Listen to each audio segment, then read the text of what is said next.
Oke teman-teman, selamat malam semuanya teman-teman. Hari ini kita live ya di Telegram Trading Tempat Baper di tanggal 11 Juli ya, hari Jumat jam 20.13 malam teman-teman. 20.14 sorry, 20.14. Hari ini kita akan ngebahas tentang the last all time high teman-teman ya, the last all time high. Ini merupakan updates teman-teman ya, ini merupakan updates dari cycle update sebelumnya yang pernah kita bawakan teman-teman ya, plus juga di Bitcoin dan Ethereum update sebelum dia mengalami kenaikan, kita sudah membahas beberapa hal-hal yang penting. Tapi gue nggak mau ngomong-ngomong soal yang apa yang kita sudah ungkapkan, apa yang kita sudah told you segala macam gitu ya, teman-teman bisa ngecek sendiri aja gitu ya. Tapi untuk informasi buat teman-teman yang belum tahu bahwa kita punya YouTube ya, teman-teman silakan bisa cari di @trading_tanpa_baper ya, atau Vincent Chandra, teman-teman subscribe supaya teman-teman tidak ketinggalan. Dan juga teman-teman yang nonton dari YouTube boleh join di komunitas kita di Telegram ya. Langsung di link apa ada deskripsinya di bawah, teman-teman bisa join. Dan di sini kita biasanya kalau di Telegram kita bisa memberikan informasi yang lebih cepat buat teman-teman gitu ya. Nah, di beberapa informasi terakhir gue udah kasih tahu ke teman-teman bahwa memang pergerakan market ini akan segera terjadi gitu ya, segera terjadi. Dan ternyata yang agak sedikit dikagetkan gitu ya, agak sedikit dikagetkan ternyata pas-pasan bener-bener setelah FOMC teman-teman. Jadi kalau kita perhatikan ya, FOMC itu waktu itu kita FOMC ya tepat di hari Rabu teman-teman ya, teman-teman bisa lihat di sini di hari Rabu itu kita bisa melihat FOMC terjadi ya jam-jam satuan, tiba-tiba setelah selesai FOMC market langsung pump teman-teman. Nah begitu pump ya dia langsung mengalami all time high yang juga kita sudah antisipasi bahwa akan ke sekitar 120 ribuan. Nah per hari ini kita lagi live, kita lagi ada di 118 ribu, apakah dia akan lanjut ke 121 atau tidak. Nah di sini yang kita akan coba bahas teman-teman ya. Nah first of all yang teman-teman harus tahu bahwa adalah kita lagi berada dalam fase bullish teman-teman ya, lagi berada dalam fase bullish. Dan seperti yang teman-teman aku nggak tahu teman-teman ingat atau tidak, tapi kita pernah informasikan bahwa pergerakan daripada market itu secara keseluruhan adalah ini merupakan wave 5 yang besar, teman-teman. Wave 5 besar dari mana? Kalau kita buka dari daily chart gitu ya, kita adalah pergerakan wave 1 di sini ya. Jadi dari bottom sekitar 75 ribuan, naik dikit gitu ya ke 83, kita koreksi dikit ke 79, lalu kita wave 3 gitu ya, wave 3 ke 111.700. Wave yang keempat kita sudah sempat analisis juga bahwa dia ke 98 ribu, dan akhirnya ini sekarang lagi dalam perjalanan wave 5 teman-teman. Nah ini yang gue mau sampaikan ke teman-teman bahwa ya inilah pergerakan bullish yang bisa kita ngomong adalah the last all time high teman-teman.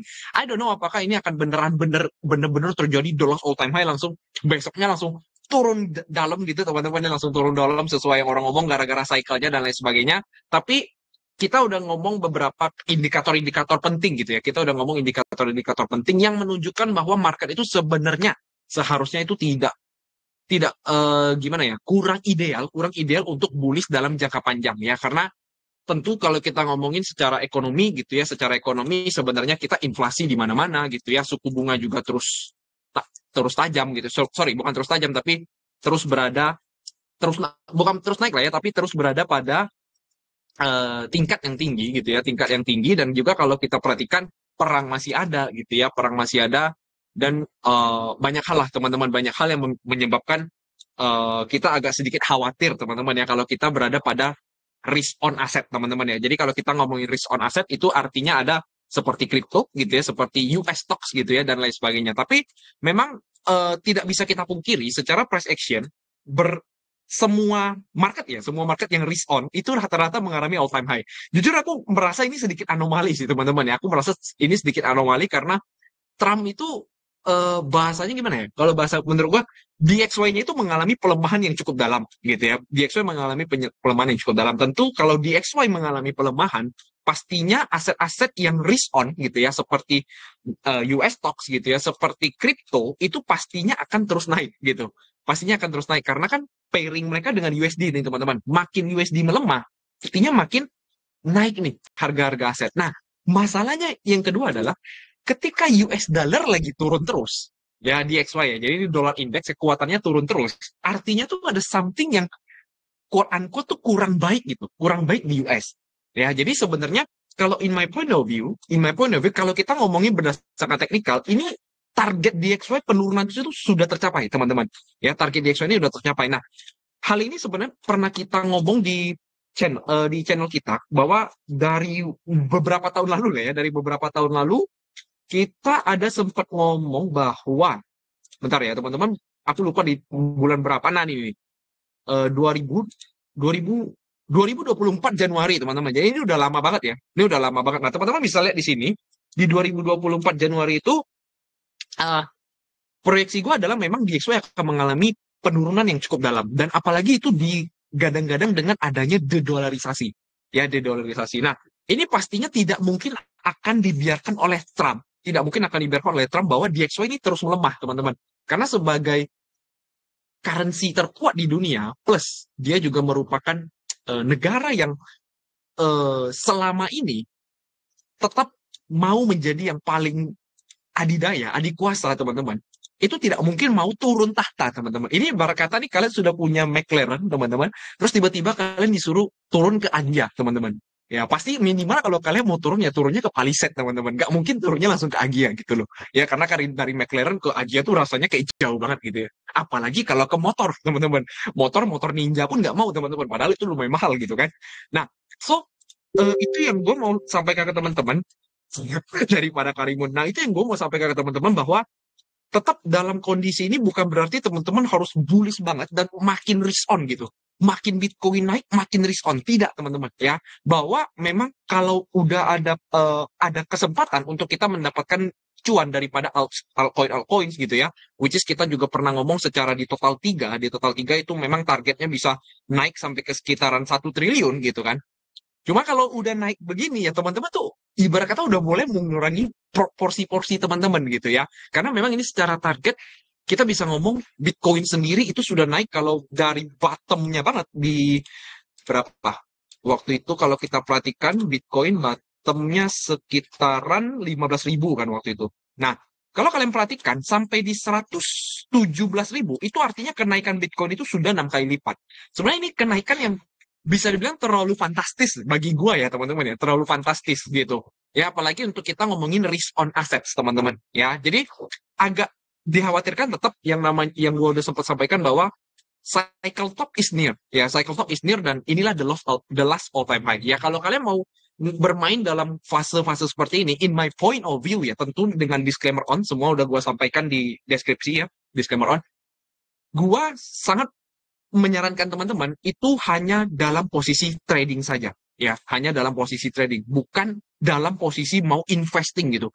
Bitcoin sudah 120.000, akan gue invest gitu sampai 150.000, nanti 150.000 nggak nyampe-nyampe, kalian invest terus, tahu-tahu kalian nyangkutnya 1 tahun, begitu nyangkut 1 tahun baru BEP dikit kalian jualan. Nah itu yang kita agak khawatirkan teman-teman ya, dan itu yang sempat terjadi daripada beberapa orang-orang, kita bisa ngomong retail traders lah ya, retail traders yang waktu itu mungkin mereka investnya di sini ya, which is kita ada sempat sampaikan ya bahwa kondisi kita tuh mirip-mirip seperti kondisi di kondisi Juli 2021, kita kan pernah ngomong seperti itu. Nah, yang gue tahu adalah baru mulai invest di sini nih untuk altcoins, untuk Bitcoin, tahu-tahu turun, makin lama di average down terus, pas dia naik baru ke mungkin 40 ribuan, kalian merasa wah anjir gue akhirnya setelah 2 tahun gue BEP gitu kan, setelah 2 tahun gue cicil gue BEP, gue sell, tahu-tahu diangkat lagi naik. Nah psikologis jadi tidak bagus teman-teman di sana. Nah itu yang mungkin pertama-tama mau gue ingatkan buat teman-teman yang mau mengetahui tentang kondisi market untuk saat ini ya. Nah sekarang kalau kalian yang short term only, nah ini pertanyaannya pasti adalah ini akan ke 120.000 langsung atau gimana kok? Nah berdasarkan yang gue lihat teman-teman, kita belum bisa mengetahui bahwa ini beneran akan turun jauh banget atau akan langsung ke 120.000. Kenapa gue bisa ngomong gitu?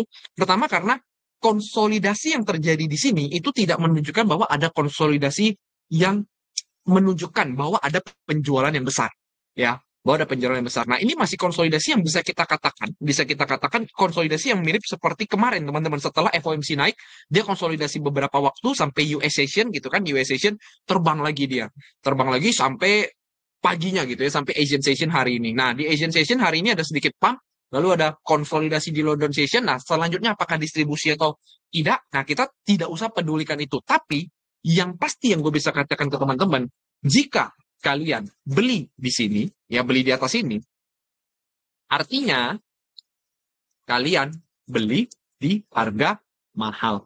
Nah, itu yang kalian harus concern ya. Nah, maka kalau kalian belinya di harga mahal, pastikan maunya mencari yang namanya diskon. Nah, ini mungkin ada satu area yang gue bisa katakan diskon yang bisa teman-teman perhatikan diskon yang teman-teman bisa perhatikan adalah di sekitaran fair value gap yang berada di 111.000 sampai 113.000.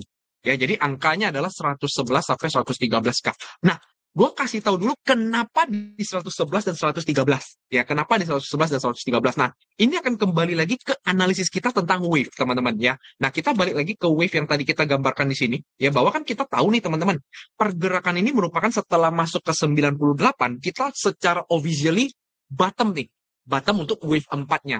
Nah, wave 4 begitu start, nah, wave menuju wave 5 itu kan artinya satu wave, teman-teman. Satu wave kenaikan bullish ke atas. Nah, satu wave kenaikan bullish ke atas, pasti di dalam wave yang besar itu ada yang namanya wave yang lebih kecil. Ini secara kita ngomongin Elliott Wave Theory ya, Elliott Wave Theory. Nah, Elliott Wave Theory gue nggak mau jelasin lagi, teman-teman. Silakan cari aja di Google, banyak ya. Silakan cari di Google, banyak. Dan kalau kita lihat, teman-teman, kalau kita perhatikan dengan seksama, ini bisa kita ngomong bahwa pergerakan market itu wave 1 ke atas ini, ya wave 1 itu terjadi dari 98 sampai ke 108.000, lalu wave 2 itu hanya koreksi sedikit sekali ke 105.000. Ya, ke 105.000 naik ke wave 3. Nah, ini wave 3 berarti kalau misalnya dia berhenti sampai di sini, which is kita tidak tahu apakah dia akan berhenti sampai di sini atau tidak, maka wave 4 akan dicari sebelum dia masuk ke wave 5. Ya kan? Katakanlah dia berhentinya sampai di sini. Even dia berhentinya 121.000. Even dia berhentinya di 121.000. Tapi kalau kita perhatikan, upside ke 121.000 dari titik sekarang, itu cuman bedanya sekitar 3%. 2% sampai 3%. Nah, which is kalau kalian mau beli di sini, dengan kalian membandingkan downside-nya, ya downside-nya, itu artinya kalian bisa kena downside sampai 8,5%. Kenapa 8,5%? Karena bisa gue bilang, ini adalah support terakhirnya gitu. Ini adalah support besar terakhirnya. Artinya kalau kalian balik ke support aja, itu kurang lebih minus 8%. Di sini kalian mikirnya stop loss, orang lain mikirnya buy. Gitu ya, justru terbalik. Nah, jadi kalau dalam pergerakan wave 2 ke wave 3, jika dia berhentinya di sini, nah maka kan secara kita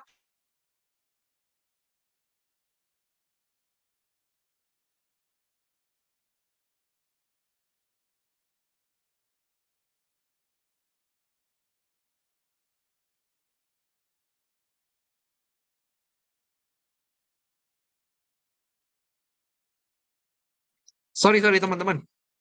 Barusan keputus, gue bingung juga kenapa bisa begitu. Sorry. Nah, oke. Udah muncul lagi. Tadi sampai mana ya, teman-teman? Sampai mana kita pembahasannya? Kau tadi ngomong seperti apa?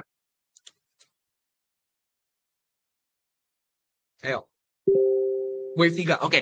Nah, jadi kalau dari wave 3, teman-teman, ya wave 3, kalian bisa mengukur menuju ke wave 4-nya, artinya kalian tinggal ambil Fibonacci dari wave 2, tarik ke wave 3 paling ujung, baru kalian cari retracement-nya. Nah, kenapa harus seperti ini kok? Kenapa nggak kita langsung buy ketika di atas ini? Nah, ini pertanyaannya adalah kembali ke kalian. Kalau misalnya kalian buy-nya di atas sini, kalau kalian belinya di harga-harga sekarang, artinya kalian itu cuma bisa mengambil atau bermain pada range yang kecil. Kalian tidak bisa secara low risk gitu ngomonginnya. Ya. Nah, tapi kita di sini kita mau ngomongin, kita bisa ngomong untuk mid term atau untuk pemain-pemain spot yang jauh lebih santai, teman-teman. Ya, kalau kalian yang jauh lebih santai, lebih baik kalian waiting untuk masuk ke area yang discount, which is adalah wave 4 sebelum dia ke wave 5. Nah, jadi kalau ditanya teman-teman, kesimpulan dari gue yang gue bisa kasih tahu adalah kita masih ada satu wave lagi penurunan karena kita berada di wave 3, even biar nanti mau sampai 120.000, dia pun masih bisa nyampe ke wave 4-nya lagi. Jadi kita masih ada potensi untuk kita mencari koreksinya sampai mana.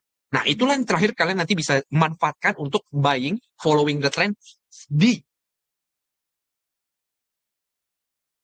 ya. Nah, maka itu tadi wave 4-nya kenapa gue memperhatikan fair value gap-nya itu berada di area sini, bukan fair value gap yang berada di area sini. Ya, jadi kalau kita lihat ada dua fair value gap, teman-teman. Tapi fair value gap yang lebih make sense atau lebih discount kita bisa ngomong, itu adalah wave fair value gap yang berada di 113.000 ke bawah. Ya, nah kalau di wave yang kedua ini, gap yang kedua ini kita bisa ngomong bahwa fair value gap ini memang terlihat jelas gitu ya. Tapi sayangnya ini banyak sekali liquidity yang mungkin bisa jadi terambil terlebih dahulu, teman-teman. Ya paling kalau dalam gambaran gua, oh ya oke.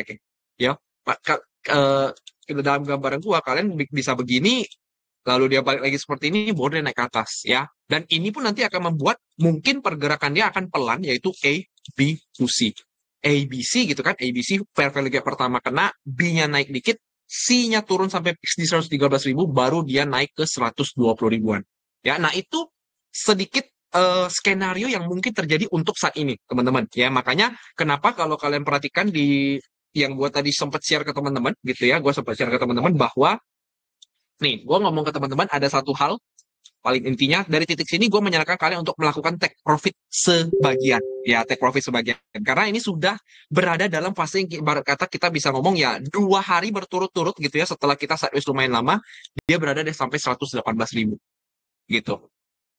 Ya, so pada dasarnya ini bukan merupakan area yang bagus gitu ya, area yang bagus untuk kalian membeli. Itu yang gue bisa sampaikan untuk teman-teman untuk update saat ini. Tapi kalau ditanya seperti yang kita ngomongin di cycle update sebelumnya, bahwa gue di sana udah kasih tahu targetnya kalian bisa memperhatikan daripada total market cap. Kalian bisa tetap memperhatikan total market cap, yaitu kurang lebih di potensi top cycle-nya di sini, gitu ya. Which is gue belum tahu apakah pas akan di 4,3 triliun atau tidak, gitu ya. Tapi kalaupun tidak nyampe ke sana, target gue adalah kurang lebih kita akan mulai koreksi kurang lebih di awal Agustus. Ya, ini koreksi yang kita ngomongin koreksi besar ya, teman-teman ya. Kalau koreksi dalam jangka pendek, ya mungkin kita bisa ngomong kan ini hari Jumat ya, teman-teman. Ini hari Jumat. Besok udah mulai masuk weekend. Nah, biasanya kalau weekend itu ya pergerakan akan low volume, teman-teman ya. Apakah dia akan 120 ribu atau tidak? Ya jujur saya tidak tahu teman-teman ya, tergantung sentimennya seperti apa. Tapi kalau gua lihat sih sejauh yang gua tahu, gua tidak akan melakukan pembelian di sini. Apalagi ya kita juga pasti bisa ngomong ya bahwa kita memang sudah anticipate gitu kan. Kita sudah anticipate pembelian terbaik itu adalah di 107 ribuan gitu ya. Dan ini sudah kita bawakan di live TikTok, kita bawakan juga di live-live Telegram sebelumnya dan lain sebagainya. Ya, so ya enjoy the bull teman-teman ya, enjoy the bull. Tentunya kalau kalian mau membeli di sini, tentunya menurut saya kurang wise teman-teman ya. Lebih baik kalian menunggu sampai area yang terbaik gitu ya. Nah, dikala nantinya Bitcoin ini sideways gitu kan, Bitcoin ini sideways sampai ke 112.000, 113.000. Nah, yang bisa kalian perhatikan adalah tentunya altcoins teman-teman ya. Kenapa altcoins? Karena di dalam kondisi top cycle teman-teman, di dalam kondisi top cycle biasanya kita tuh akan diikuti dengan terakhirnya altcoins untuk kenaikan gitu ya. Karena altcoins ini kan bisa kita bilang sebenarnya barang sampah ya teman-teman ya. Rata-rata altcoins itu kan 90% barang sampah. Nah, biasanya barang-barang sampah itu digunakan oleh para big money atau market maker, kita bisa ngomong, mereka itu menggunakan eh, apa ya, menggunakan altcoins itu atau alt season lah ya, kita bisa ngomong alt season, itu memancing para retail traders untuk membeli lebih banyak lagi teman-teman. Jadi mereka bisa nyangkut di koin-koin sampah. Nanti begitu big money-nya udah profit, balik lagi dia ke Bitcoin ya. Makanya kalau kita ngomong secara top cycle ya teman-teman bisa lihat lah ya dari top cycle 2020 2021 waktu itu terakhir kita kena pump dari mana, dari sen gitu kan. Oh sorry teman-teman, no sound ya. Harusnya masih ada ya. Harusnya masih aman ya teman-teman ya. Oh ada ya. Oke. Kalau kalian lihat dari 2021 2020 waktu itu terakhir kita dipump oleh mana, sen gitu ya eh dengan kalau nggak salah ingat ya, kalau nggak salah ingat waktu itu gara-gara Facebook gitu kan, Facebook jadi Meta gitu kan. Waktu itu seperti itulah teman-teman. The last all time high-nya gitu ya, the last all time high-nya terjadi pada altcoins yang seperti ini gitu. Ya. Nah, itu yang gue bisa sampaikan ke teman-teman untuk saat ini gitu ya, untuk update Bitcoin the last all time high. Tentu menurut gue kalau kalian mau beli di sekarang tidak wise gitu ya, tidak wise. Dan the last yang menurut gue correction benar-benar terakhir banget gitu ya, benar-benar terakhir banget adalah wave 41 lagi, wave 4 kecil, dan wave 5 selesai. Wave 5 selesai apakah pasti 121 ribu kok? Mungkin bisa lewat-lewat lah teman-teman. Katakan sampai 127 bisa juga gitu ya, tapi pada dasarnya kita bisa memperhatikan 121. Ini adalah area yang bisa kita antisipasi. Kok mungkin ada pertanyaan gitu kan, kok gimana kalau weekend gitu kan, gimana kalau weekend ini tiba-tiba sudah nyampe 111 sampai 113. Maka kan nanti kalau kalian lihat di weekly chart-nya, di weekly candlestick-nya, maka nanti kalian bisa lihat weekly candle-nya akan menjadi lemah banget teman-teman, akan menjadi lemah banget. Nah mungkin kita bisa mengalami konsolidasi lebih lama lagi teman-teman ya, kita bisa mengalami konsolidasi lebih lama, tapi karena hal itu tidak terjadi, belum terjadi, maka kan kita tidak bisa tahu tuh kira-kira arahnya kemana. Makanya teman-teman buat yang mau tahu, silakan teman-teman join aja di Telegram kita, stay tune gitu ya, stay tune karena nanti kita akan memberikan update tercepatnya di sini ya. Sampai di sini dulu untuk update the last all time high-nya, semoga teman-teman mengerti gitu ya. Gue tidak terlalu mempedulikan lah sentimen apa yang berada di market gitu kan, karena kalau kalian ngomongin misalnya gitu kan, kalian ngomongin setelah FOMC gitu kan, setelah FOMC kalian lihat orang-orang mikir gitu kan, katanya alt season tuh ketika cut rate gitu kan, Bitcoin tuh all time high ketika cut rate, kita kekurangan likuiditas gitu kan, dan lain sebagainya. Lah tadi malam, sorry, Rabu malam kemarin, Rabu subuh, FOMC itu ngomong dia belum mau turunin suku bunga, tapi BTC all time high. Nah, jadi masih mau percaya teman-teman. Kak Rich tuh baru bikin marketnya bullish gitu teman-teman. Ah, kalau saya sih, ya kalian bisa jawab sendiri lah ya. Apakah kalian mempercayai Kak Rich itu bisa membuat market makin bullish ya? So itu dulu teman-teman untuk hari ini. Semoga bermanfaat teman-teman. See you on the next live dan thank you teman-teman.